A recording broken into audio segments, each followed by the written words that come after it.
If you haven't heard, there are millions of people today who believe the Earth is only about 6,000 years old. And about 4,000 years ago, there was a worldwide flood that destroyed all life on land, except for a few people and 2 of every animal that survived in an ark. The basis of this theory comes from many who say we ought to take a literal or plain reading of the Bible, the holy book of Christianity. The rationale behind this young Earth view is that they are just taking the plain reading of the text, and that Christians who believe the Earth is old have to misconstrue or reinterpret passages to make the Bible fit with an ancient Earth and the theory of evolution.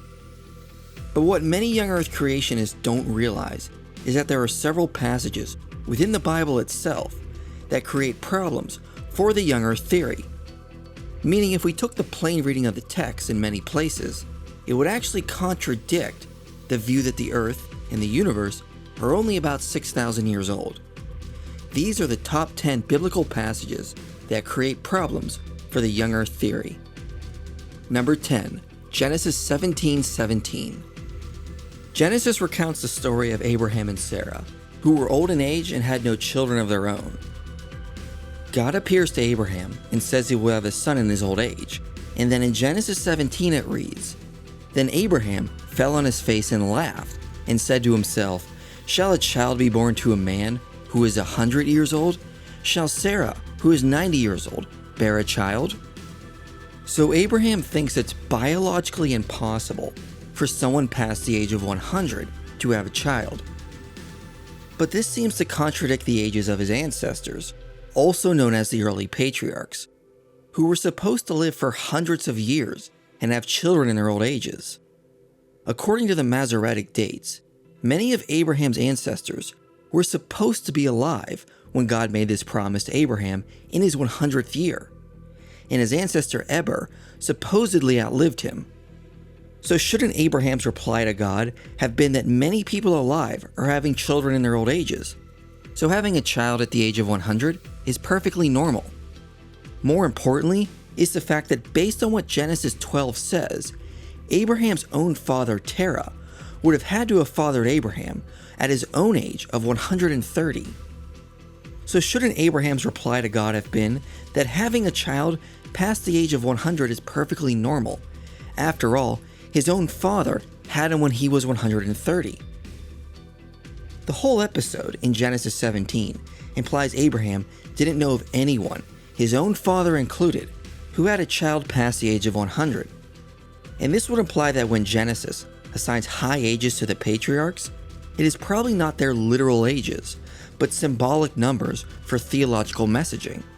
And that would mean Genesis doesn't give us a literal chronology back to the creation of Adam, damaging the young Earth creationist view that the Bible documents through the ages of the patriarchs that the Earth is only 6,000 years old. For a better understanding of the symbolic view of the ages of the patriarchs, see our video on Genesis 5. Number 9. Genesis 8. A common view among young Earth believers is the idea that the Earth was covered in a global flood about 4,000 years ago. When Genesis records that God flooded the Earth, it should be understood as literally the entire globe, because it says the waters covered the face of the whole Earth.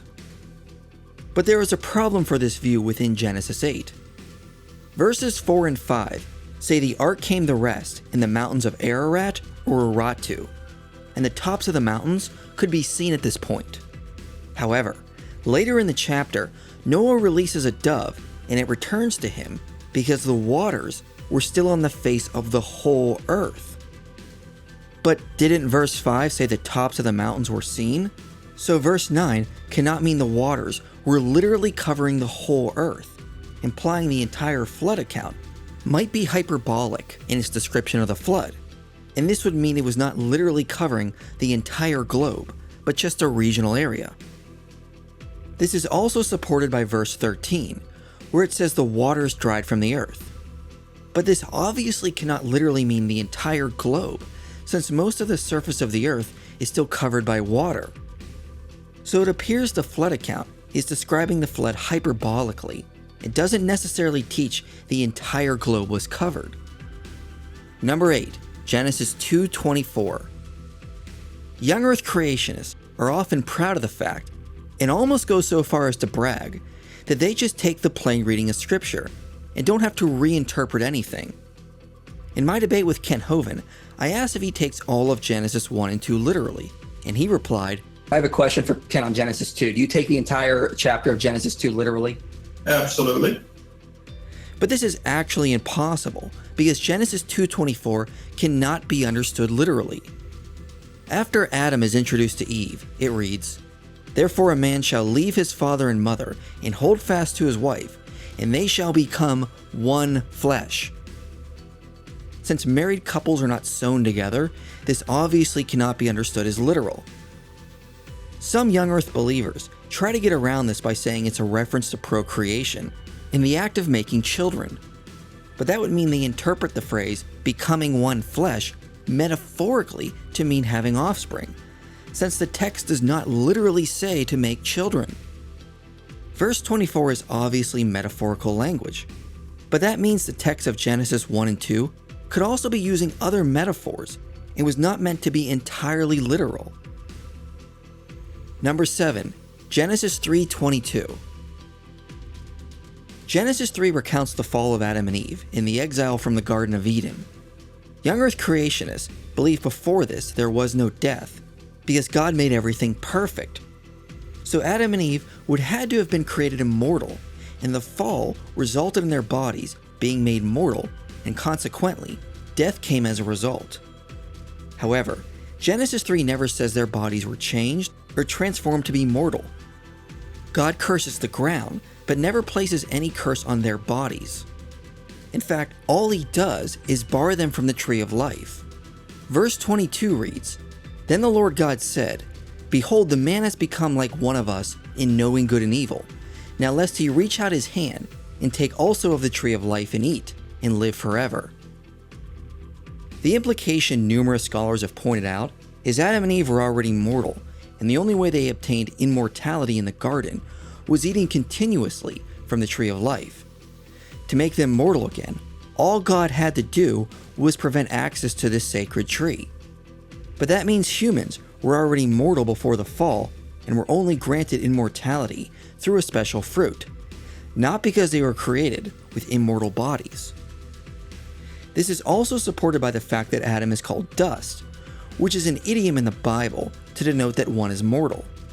In Genesis, it might just be metaphorical language to denote that he was a mortal human, meaning Adam was mortal before the fall, which implies that death was a possibility before sin entered. Number 6. Genesis 2:4. Young Earth creationists often argue that Genesis 2 is a recap of what takes place on day 6 within Genesis 1, when God made humans. But Genesis 2:4 poses a problem for suggesting this chapter is a recap. The verse begins with, "These are the generations of the heavens and the earth when they were created." This is what scholars call a toledoth, and it is used throughout Genesis, almost like chapter markers for the ancient audience. However, when this phrase is used, it always introduces what comes after the person or the generations that follow him. It is never used to denote a recap of something that happened prior to this. Biblical scholar John Walton notes that the phrase in Genesis 2 is probably teaching the same idea, and that what takes place in Genesis 2 is meant to be a sequel, not a recap of what happens in Genesis 1. After God establishes the cosmos, he then hones in on one region on the earth to create a garden environment. But this would mean what is commonly viewed as the creation of the first man in Genesis 2 is not actually the creation of the first man. Since in the prequel to Genesis 2, God elects all humans to be his image, and this would take place before Genesis 2 and before Adam is believed to have been created from dust. Scholars like Michael Heiser note Genesis 1 speaks of encompassing all of humanity, not just one man or one couple, implying when God made man in his image, it was meant to include all humans, wherever they were existing at that time. Then Genesis 2 picks up after this with the creation or election of two specific individuals to act as priests in the Garden of Eden. So because of the Toledoth in Genesis 2, the implication is Adam came after, when all humanity was made in the image of God, and therefore was not the first human. Number 5. Jeremiah 4:23-26. Young Earth creationists often assert that Genesis 1 cannot be read to mean anything other than a literal 6-day creation of the cosmos. When theistic evolutionists interpret it to mean something else, they are reading that into the text. But it seems the prophet Jeremiah used very similar language from Genesis 1 to metaphorically describe the fallen northern kingdom of Israel. In Jeremiah 4, the prophet is warning Judah that they will be desolated, like the northern kingdom, if they do not repent, and in doing so, he described what happened in northern Israel by heavily borrowing from Genesis 1. He says northern Israel is now formless and void, there is no light, no man, no birds of the air, and no vegetation. Even the very conservative scholar, John MacArthur, acknowledges the language was taken from Genesis 1, and is used in reverse to speak of what happened in northern Israel. But this language does not mean the fabric of space-time opened up and sucked out the land of the northern kingdom. The sun was still literally shining on the region. There were still humans, and there is no reason to believe birds refused to fly over the area or that no plants grew. Jeremiah is simply using this language to metaphorically say the northern kingdom no longer functions properly. But if the same language is used in reverse in Genesis 1, that implies all it is saying is God took a disordered cosmos and made it function properly for human civilizations to begin. Thus, within the scriptures itself, the implication is the language of Genesis 1 does not mean literal material creation, and therefore does not necessarily refer to a literal 6-day creation. Number 4. Genesis 1:14-19. The most popular objection used against young Earth creationism is the fact that nights and days exist before the sun, which is created on day 4. Days and nights cannot exist without the Earth rotating and moving around the sun. Young Earth believers often reply by suggesting maybe there was another light source, or they will argue that God made the light on day 1 and then gathered it together into the sun on day 4. But this seems unlikely, since Genesis 1 talks about the sun and the moon being created together as lights, and the composition of the moon is not the same as the sun. You cannot gather light together to make the moon.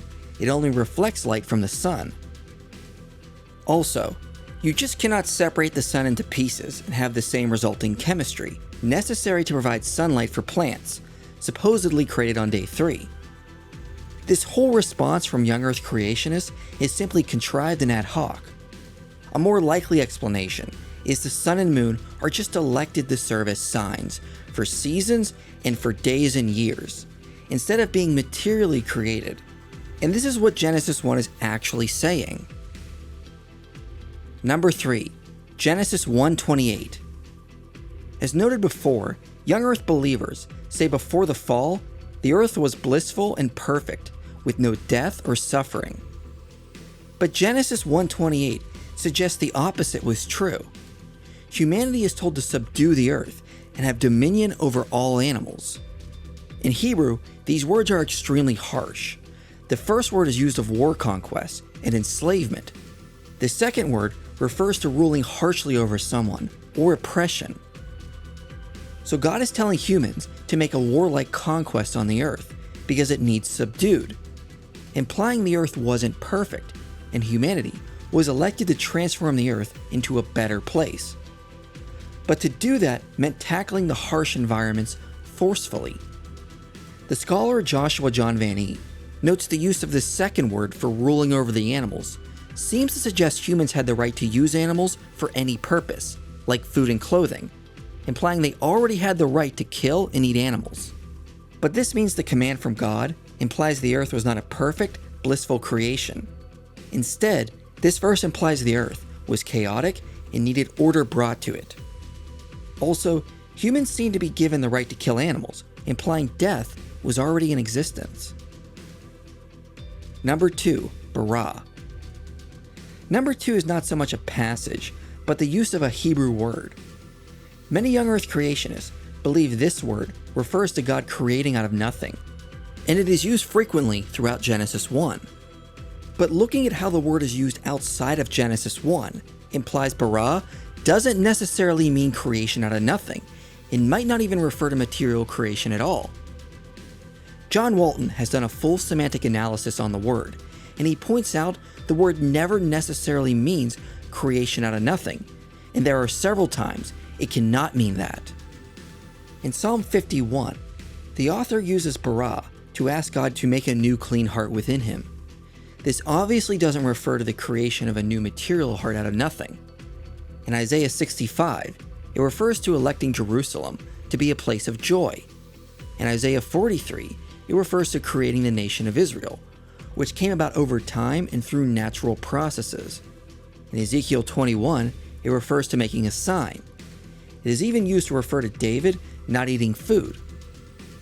There are times it could refer to material creation out of nothing, but it never necessarily does, and there are clear examples where bara cannot refer to material creation. So there is no reason to assume that that is the meaning in Genesis 1, especially given the previous problems that we have gone over. Kenneth Mathews notes bara more likely refers to bringing about activity, rather than material manufacturing, implying Genesis 1 is not about material creation. Before we get to number 1, remember to subscribe and hit the notification bell so you are updated when new videos are coming out. We have several videos on archaeological evidence for the life of Abraham to the Exodus coming out over the next few months, so hit the bell and stay updated to know when these videos are published. And now finally, number 1, Genesis 1, verse 1. This may come as a shock to you, but the very first verse of the Bible can create difficulties for young earth models. The reason is, over the past few decades, scholars have noted the first verse lacks a definite article in Hebrew, so the way we translate it may not be accurate. Instead, scholars like John Sailhamer and Robert Holmstedt have argued it would make more sense to translate it as when God began to create the heavens and the earth. What this would mean is verse 1 is no longer a complete sentence, but what we would call a dependent clause in an incomplete sentence. So this would mean verse 1 is dependent on the following clause, which is in verse 2. So Genesis is really saying, when God began to bara the heavens and the earth was formless and void. In other words, when God started baraing the heavens and the earth, it was already there as formless and void. So many scholars note this implies Genesis 1 is not about bringing the universe and the earth into existence for the first time, but is about God transforming the earth from a chaotic state into an ordered state. If the Hebraic form of verse 1 and 2 implies the earth was already there existing before the creation week, then the text supports an extended period of time prior to this and is not actually stating the absolute beginning point of our universe. Now I know some of these points might come as a shock to you, but we are not arguing this creates problems for the biblical worldview, just for young earth models that claim to be based on biblical texts. Given all of these points, the biblical scriptures don't seem to support many of the claims of young earth creationists. Luckily on this channel, we have a 15-part video series which gives a more logical explanation of what the opening chapters of Genesis are claiming, with a focus on trying to understand these chapters within their ancient cultural context. So for more on Genesis, please see this playlist. But for now, as we have argued, it is clear a plain reading of Genesis does not necessarily support a 6,000-year-old Earth, and there are many issues that arise when proponents of this idea say we should just take the biblical text literally. Thanks for watching.